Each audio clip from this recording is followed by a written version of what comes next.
अस्सलाम वालेकुम students, welcome back to Khan's academy. इस वीडियो में आप सीखेंगे एप्लीकेशन ऑफ अरिथमेटिक प्रोग्रेशन के बारे में। हमारी निजी ज़िंदगी में बहुत सारे हिसाबी तसाद के इस्तेमाल होते हैं, यानी जो अरिथमेटिक प्रोग्रेशन के हम हमारी निजी ज़िंदगी में भी इस्तेमाल कर सकते हैं। बिल्कुल इसी तरह से इसमें स्टेटमेंट्स वाले क्वेश्चंस आएंगे और वर्ड प्रॉब्लम है ये सारे। इसको पढ़कर, इनकी इंस्ट्रक्शंस को पढ़कर हम गिवन पॉइंट लिखेंगे और कौन सा फॉर्मूला कब यूज़ होगा ये आप इस वीडियो में जानेंगे।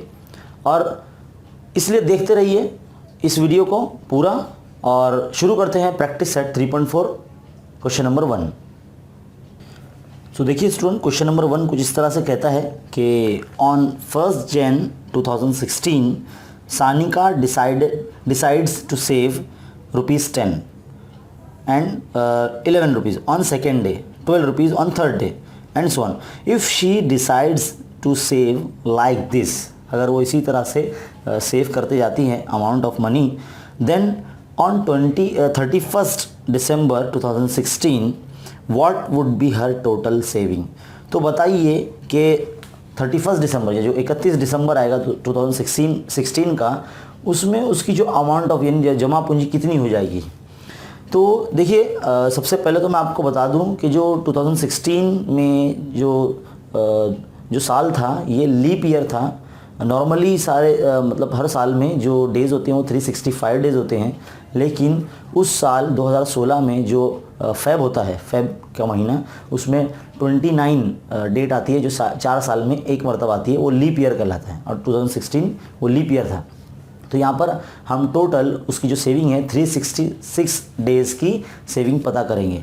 तो देखिए हम सबसे पहले देखेंगे यहाँ पर हमें जो फर्स्ट अमाउंट है वो 10 दिया गया है ना, और सेकंड जो दिया गया है 11 है, 12। तो इसी तरह से एक एक का गैप आता है, तो जो गैप रहेगा यानी जो कॉमन डिफरेंस रहेगा वो 1 रहेगा, है ना।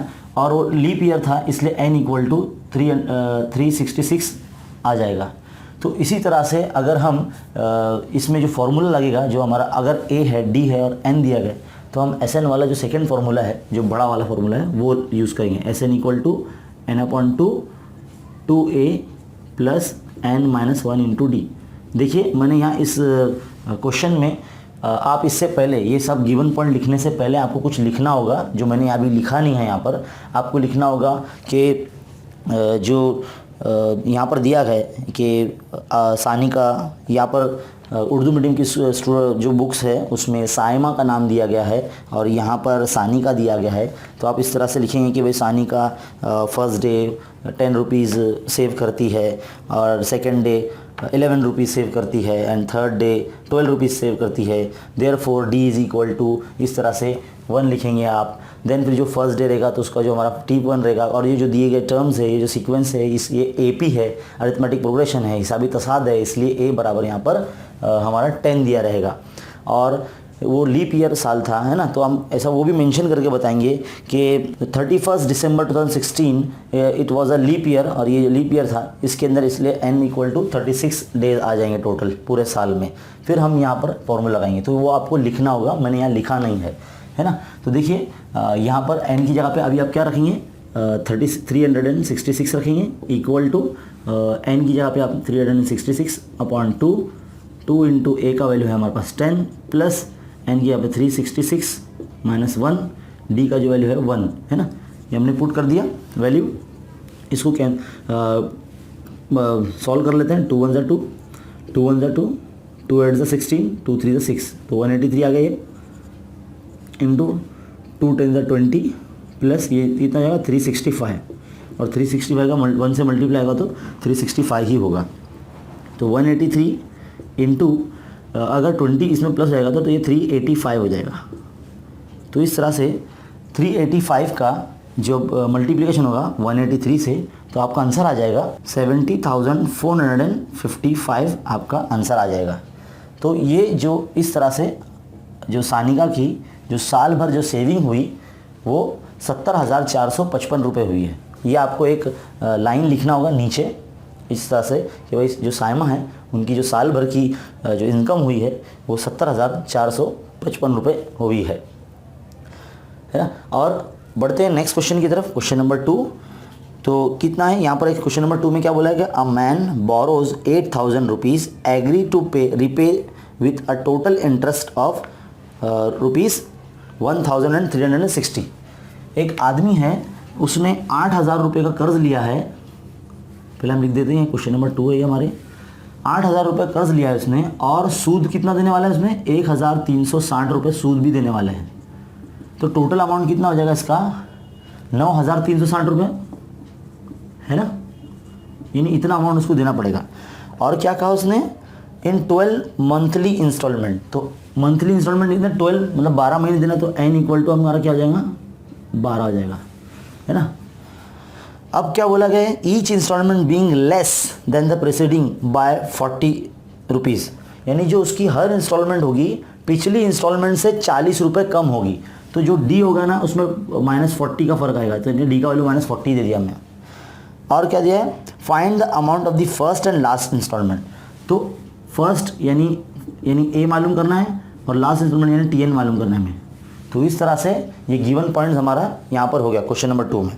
तो देखिए स्टूडेंट, अब बढ़ते हैं आगे। यहाँ पर फॉर्मूला पुट करेंगे हम। यहाँ से हमारा सोल्यूशन शुरू हो चुका है। देखिए हमने गिवन पॉइंट लिख दिया। अगर एस जो 12 है, हमें पहले वो फाइंड करना है एस 12। तो इसमें फॉर्मूला क्या है? S n is equal to n/2 bracket 2a plus n-1 into D. इस तरह से फॉर्मूला हमने रख दिया। अब n की जगह पे हम क्या रखेंगे? हमें कितने? 12 मंथली इंस्टॉलमेंट। तो n की जगह पे 12 आ जाएगा, 12 पर ना 12/2। 2 इंटू ए का वैल्यू हमें फाइंड करना है। ए नहीं पता हमें। n का वैल्यू 12 है, 12-1। डी जो है हमारा -40 है, यहाँ रख दिया हमने। मल्टीप्लिकेशन होगा इसमें। जो 12 मंथली इंस्टॉलमेंट कितना? 9,360 रुपये देना। तो हम यहाँ रख देते हैं 9,360 रुपीज़, यहाँ रख देंगे। इक्वल टू, देखिए ये 12/2, इसको लिख लेते हैं ऐसे ही, 2a प्लस 11 इंटू -40, है ना। देखिए इसको सॉल्व कर लेते हैं। 2 1 2 2, देखिए 2 है यहाँ, ये 8 नहीं है। 2 1 2, 2 6 12, यानी 6 आ जाएगा इधर पे। 9,360 ये ऐसी रहेगा as it is. 2a plus minus 11 4 440 हो जाएगा, है ना ये, क्योंकि और 0। तो इस तरह से अब क्या होगा? ये मल्टीप्लाई कर लेंगे। 9,360 रुपीज़ ऐसे ही रहेगा। ये 6 अपॉन में ले लेंगे, और 2a प्लस 440 -440 वो यही होगा, यही रहेगा, है ना। अब हम देखते हैं ये 6 से डिवाइड होता है कि 6 से डिवाइड करेंगे। 6 1 6, 6 1 6, 3 बचता है। 6 5 30, है ना। फिर 3 बचता है, फिर 6 6 36, और ये 0। तो 1560 इज इक्वल टू 2a -440। ये हमारा स्टेप आता है अगला। अब थोड़ा सा ज़रा यहाँ सॉल्व कर लेते हैं। 1560 के प्लस में हम 440 को भेजेंगे। 1560 plus 440 is equal to 2a। 2000 हो जाएगा। 2000 इज इक्वल टू 2a, यहाँ पे a रहेगा 2000/2, यानी ये जब कैंसिल होगा तो ये 1000 आ जाएगा। तो इस तरह से जो हमारा पहला इंस्टॉलमेंट आया है वो कितना है? 1000 आया है। अब ये a हमारा आ जाने के बाद हमारे पास हमें लास्ट टर्म यानी T12 बोला है हमें फाइंड करने के। तो हम पहले Tn का फॉर्मूला लगाएंगे, a plus n-1 into D, है ना। ये फॉर्मूला हमारा। तो अब क्या करेंगे? इधर पे राउंड ब्रैकेट होना चाहिए, स्क्वायर ब्रैकेट नहीं आएगा। n की यहाँ पर 12 रखेंगे। a का वैल्यू हमारे पास 1000 रुपीज़ आ चुका है, वो लिख देंगे यहाँ पर। n का वैल्यू 12 -1, डी कितना जाएगा? -40 जो दिया हमें। कितना जाएगा? 1000 प्लस 11 इंटू -40, है ना। तो कितना जाएगा?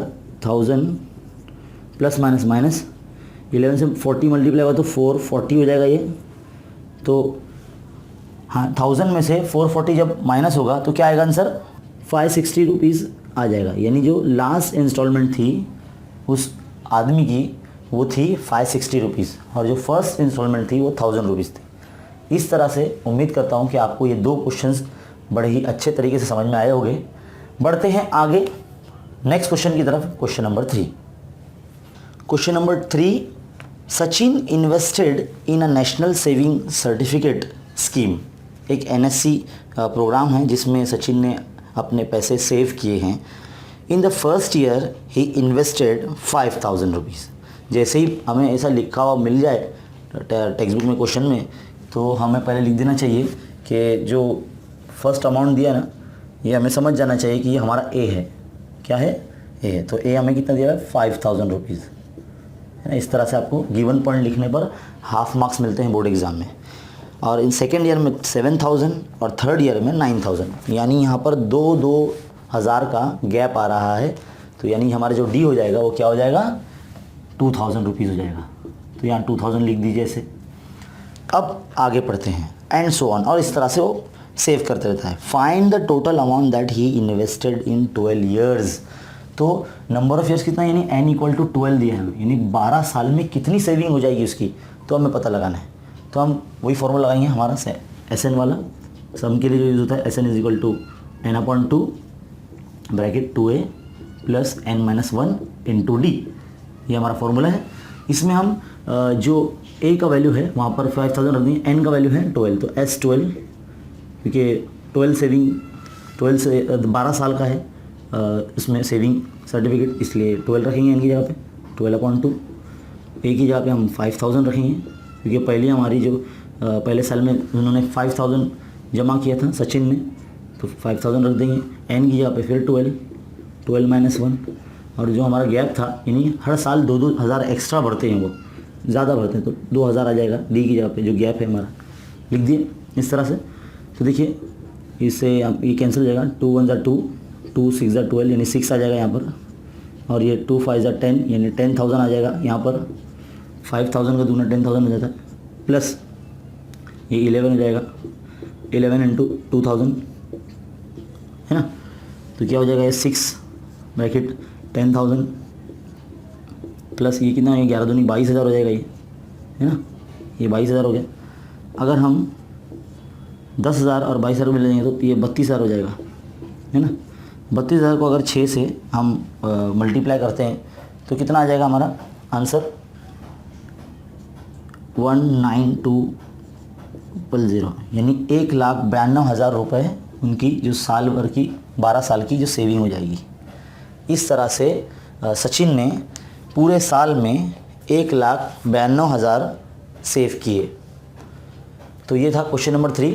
बहुत इजी है, बस आपको क्वेश्चन ध्यान से पढ़कर गिवन पॉइंट लिख लेना है और फॉर्मूला बराबर से लगाना है और सारी वैल्यू बराबर पुट करना है, माइनस मल्टीप्लिकेशन और डिवाइड बराबर करना है, और इस तरह से आप एक्यूरेटली आंसर ला सकते हैं।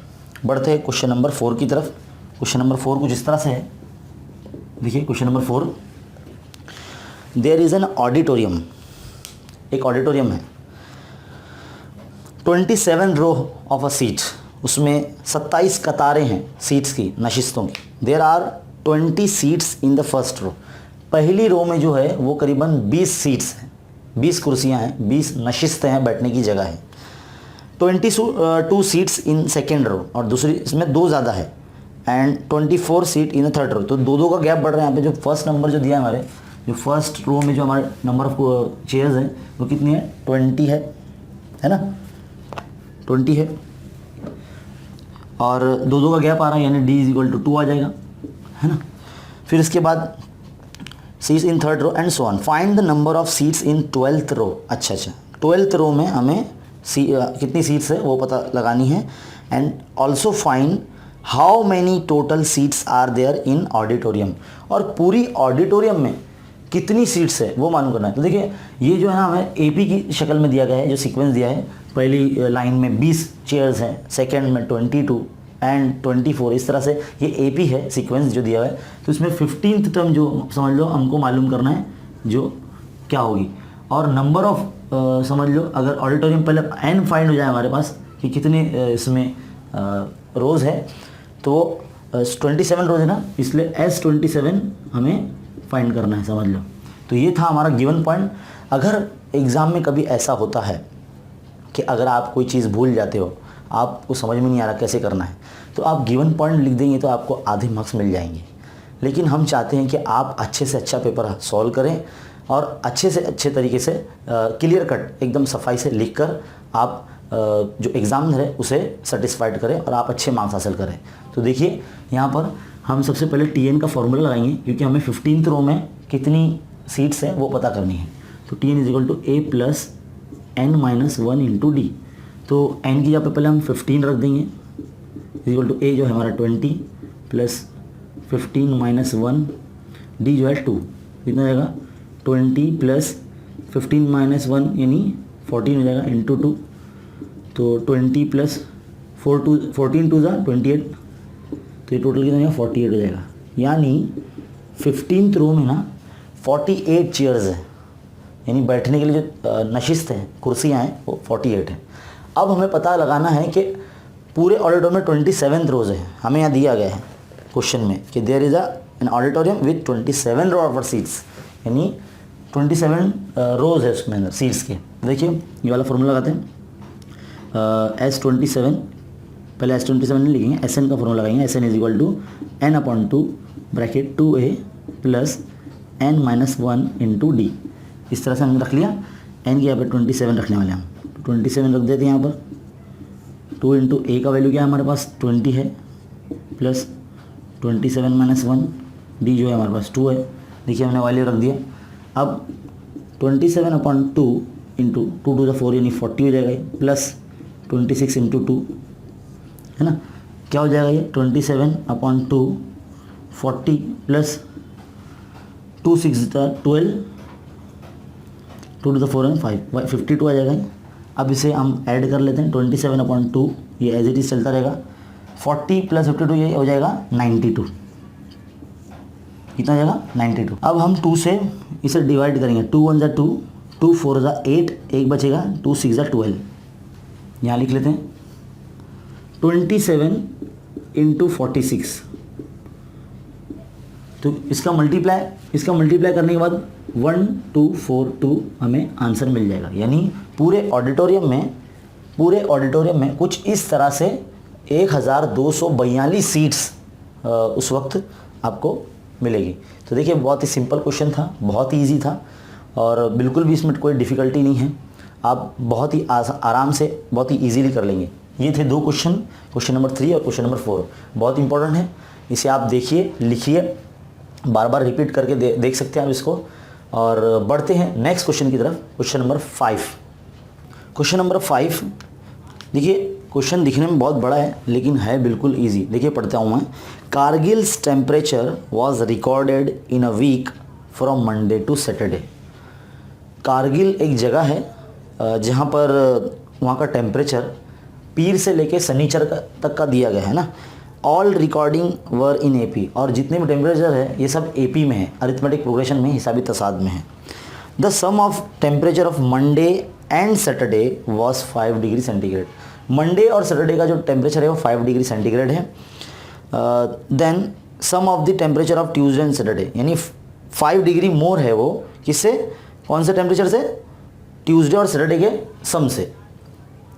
If the temperature of Wednesday was -30, अगर वेडनेसडे के दिन -30 डिग्री सेंटीग्रेड सेल्सियस था, then find the temperature on the other 5 days. तो दूसरे 5 दिन का आपको टेम्परेचर पता करना होगा। तो देखिए यहाँ पर हमने अब तक जितने भी कॉन्जिक्यूटिव टर्म्स थे अरिथमेटिक प्रोग्रेशन में वो 5 टर्म्स ही पढ़े थे। यहाँ पे 6 डेज दिए गए, यानी 6th कॉन्जिक्यूटिव टर्म तो फिलहाल है नहीं, यहाँ मेंशन नहीं किया, लेकिन हम अपने हिसाब से इसको कर लेंगे। देखिए जो 5 कॉन्जिक्यूटिव टर्म थे एटलीस्ट वो हम लिख लेते हैं।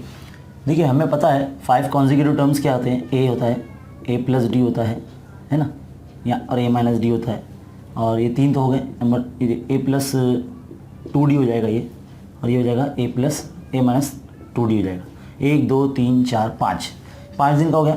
सैटरडे का तो हमें नहीं मालूम, लेकिन हम यहाँ A प्लस 3D लिख देते हैं, चलिए, है ना।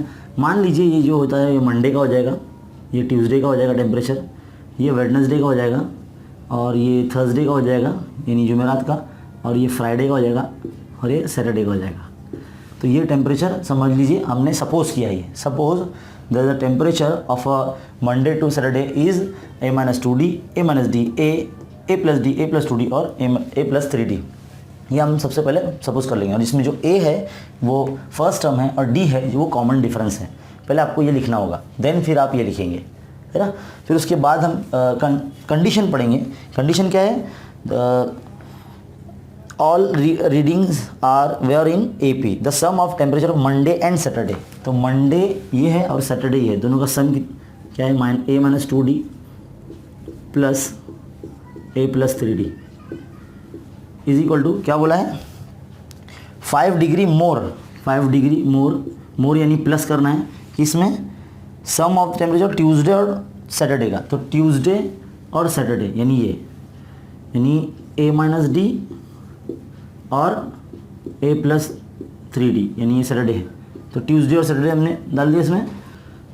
तो देखिए स्टूडेंट, यहाँ देखो सेम नंबर नज़र आ रहे हैं, हम इसको कैंसिल कर देते हैं, है ना, ये सेम है इसलिए कैंसिल कर देते हैं। तो A - 2D बचेगा हमारे यहाँ पर, और यहाँ बचेगा 5 + A - D, कुछ इस तरह से बचेगा। तो देखिए यहाँ पर हम करते हैं 5 यहाँ रखेंगे हम, और इन दोनों को हम यहाँ लेकर आएंगे।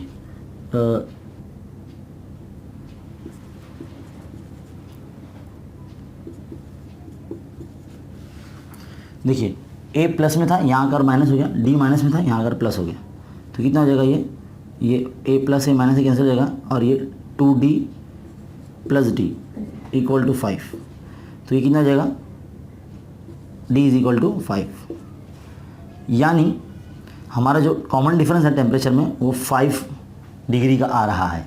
लेकिन हमें वेडनेसडे यानी वेडनेसडे का टेम्परेचर हमें दिया गया है, वेडनेसडे का टेम्परेचर यानी A है, तो A का वैल्यू कितना दिया, 30 डिग्री सेंटीग्रेड दिया गया हमें। कितना दिया गया, -30 डिग्री, तो ये माइनस लिख देंगे हम। तो इस तरह से ये D की वैल्यू आ गई और ये A की वैल्यू आ गई। अब हम एक एक करके हर दिन का टेम्परेचर मालूम करेंगे। तो देखो सबसे पहले मंडे का टेम्परेचर पहले लिखेंगे। Monday is equal to A - 2D है ना। तो A का वैल्यू आया हमारे पास A -30 दिया, -2 × D का वैल्यू 5 है, तो कितना जाएगा, -30 - 2 × 5 = 10 यानी -40 डिग्री आ जाएगा। ये 40 डिग्री सेंटीग्रेड मंडे का आ जाएगा। काय का आ जाएगा, मंडे का। नेक्स्ट वन सेकेंड हम करेंगे ट्यूसडे का। तो ट्यूसडे का कितना दिया है, A - D, तो A का है -30 डिग्री और -D = 5, तो ये -35 डिग्री सेंटीग्रेड आ जाएगा ट्यूसडे का। वेडनेसडे का तो हमको दिया गया है क्वेश्चन में। अब हम थर्ड वन जो फाइंड करेंगे वो है थर्सडे का। तो थर्सडे का क्या है, A + D है, तो A का वैल्यू है -30, D का वैल्यू है 5, तो 30 में से 5 जाएगा तो -25 डिग्री सेंटीग्रेड आएगा। नंबर 4 फ्राइडे का टेम्परेचर क्या आ जाएगा, फ्राइडे का है A + 2D, तो A का वैल्यू है -30, 2 × D का वैल्यू है 5, तो -30 + 2 × 5 = 10, तो कितना आ जाएगा, ये -20 डिग्री सेंटीग्रेड आ जाएगा। लास्ट वाला हम फाइंड करते हैं, लास्ट है जो 6th वन है सैटरडे, 5th वन है ना, 5th वन है सैटरडे का क्या है, A + 3D है, तो A जो होता है हमारा -30 + 3 × D का वैल्यू है 5, तो -30 3 × 5 = 15, तो कितना हो जाएगा, ये -15 डिग्री सेंटीग्रेड सैटरडे का टेम्परेचर आ जाएगा। तो बहुत इजी था ये क्वेश्चन, दिखने में बहुत मुश्किल है, काफ़ी बड़ा क्वेश्चन है, 4 लाइन का क्वेश्चन है ये। स्टूडेंट इसी में देख के घबरा जाते हैं, बिल्कुल भी डरना नहीं है, आपको घबराना नहीं है। आपको सिर्फ ये सपोज करना है कि जो कॉन्जिक्यूटिव टर्म्स है जो हमने पिछले वीडियो में आपको दिखाया था, बिल्कुल वही कॉन्जिक्यूटिव टर्म्स का आपको यूज़ करना है। ये तो 5 कॉन्जिक्यूटिव टर्म लास्ट हमने बताए थे, ये 6 नंबर यूज़ करें। ये आप यहाँ पे A + 3D रखिए या फिर आगे आप A - 3D रखिए, आपकी मर्ज़ी, जैसा भी आप करेंगे आंसर सेम मिलने वाला है आपको। बस आपको कंडीशन के मुताबिक जो जितनी भी आपको जो पहली शर्त दी गई है उसके हिसाब से आपको इक्वेशन बनाना ही है, और फॉर्मूला रखने के बाद आपको एक वैल्यू पुट करनी है, और वो एक वैल्यू जो आ जाएगी वो सारे नंबर्स में आप रख देंगे, तो आपको बहुत ही आसानी तरीके से आंसर मिल जाएगा। ये था क्वेश्चन नंबर 5। उम्मीद करता हूँ आपको अच्छे से समझ में आया होगा। बढ़ते हैं क्वेश्चन नंबर 6 जो हमारा प्रैक्टिस सेट 3.4 का लास्ट क्वेश्चन है। तो चलिए कुछ शुरू करते हैं क्वेश्चन नंबर 6। देखिए स्टूडेंट, क्वेश्चन नंबर 6 में on the world environment day tree plantation program was arrange on a land which is triangular in a shape. देखिए ट्रायंगुलर शेप का एक जगह है जहाँ पर ट्री प्लांटेशन प्रोग्राम चल रहा है, वो कुछ इस तरह से होगा। तो आगे बताया है कि trees are planted such that in the first row there is a one tree. पहली जो लाइन है उसमें एक ट्री है and in the second row there are two trees. अच्छा, दूसरी लाइन में दो ट्रीज हैं। इस तरह से थर्ड लाइन में तीन ट्रीज है। तो there first row there is a one tree, second row में two tree, in third row में three trees and so on. इस तरह से आगे भी चलते थे। Find the total number of trees in the 25th row. तो बताइए पूरी जो अगर टोटल 25th रो है, 25 रो है पूरी, इसमें 25 रो है, 25 रो है, तो 25 रो में टोटल कितने प्लांट लगे हैं वो हमको पता लगाना है। देखिए आप यहाँ पे आपको पता चल गया है कि ए का वैल्यू जो 1 आ जाएगा, क्योंकि इतने फर्स्ट रो में जो 1 ट्री है और इसमें जो गैप आया है वो बिल्कुल 1 का गैप आया है, तो डी का वैल्यू भी 1 हो जाएगा। हमें एन का वैल्यू 25 दिया गया है, यानी 25th रो में कितने पेड़ लगे हैं पूरे टोटल मिला के, जितनी भी रो है 25 रो है, वो पूरी रो मिला के कितने ट्री हो जाएंगे वो हमें पता करना है। तो देखिए जब एडिशन या सम मालूम करना है तो ये वाला फॉर्मूला लगेगा, S N equal to n upon 2 bracket 2a plus n minus 1 into D. इस तरह से ये फार्मूला हमारा लग दिया हमने। n की यहाँ पे 25 रख देते हैं, 25 अपॉन 2, तो 2 इंटू ए का वैल्यू है 1 प्लस 25 माइनस 1, डी का वैल्यू है हमारे पास 1, ये हम इस तरह से रख देते हैं। 25 अपॉन 2, 2 × 2 प्लस 24 इंटू 1, तो 25 अपॉन 2 एज इट इज़ इतना जगह 2 प्लस 24, 24 × 24 सेम होगा, तो 25 अपॉन 2 इंटू ये 26 हो जाएगा। देखिए 2 × 2, 2 × 2, 2 3 = 6, तो 25 इंटू 3 जब मल्टीप्लाई करेंगे हम 325 हमारा आंसर आ जाएगा, यानी कुल मिला के 325 दरख्त पूरे जो ट्रायंगुलर जो मैदान है इसमें लगाए गए थे। जितने भी झाड़ है, जो पेड़ है, वो 325 पेड़ लगाए गए थे। तो उम्मीद करता हूँ कि आपको ये क्वेश्चन बहुत ही सिंपल सा था, बहुत ही इजी था, ये आपको समझ में आया होगा। अब ये चैप्टर हमारा यहाँ एंड होता है। इंशाल्लाह इसके ऊपर जितने भी हमारे प्रॉब्लम सेट रह गई हैं इस पर भी वीडियोस आ जाएंगे, जो मुश्किल सवाल थे उनके वीडियोस बना के अपलोड कर दिए जाएंगे। तो उम्मीद करता हूँ कि आपको बहुत अच्छे से समझ में आया होगा। मिलते हैं अगले वीडियो में जो मैथ्स 2 पे होगा। तो तब तक के लिए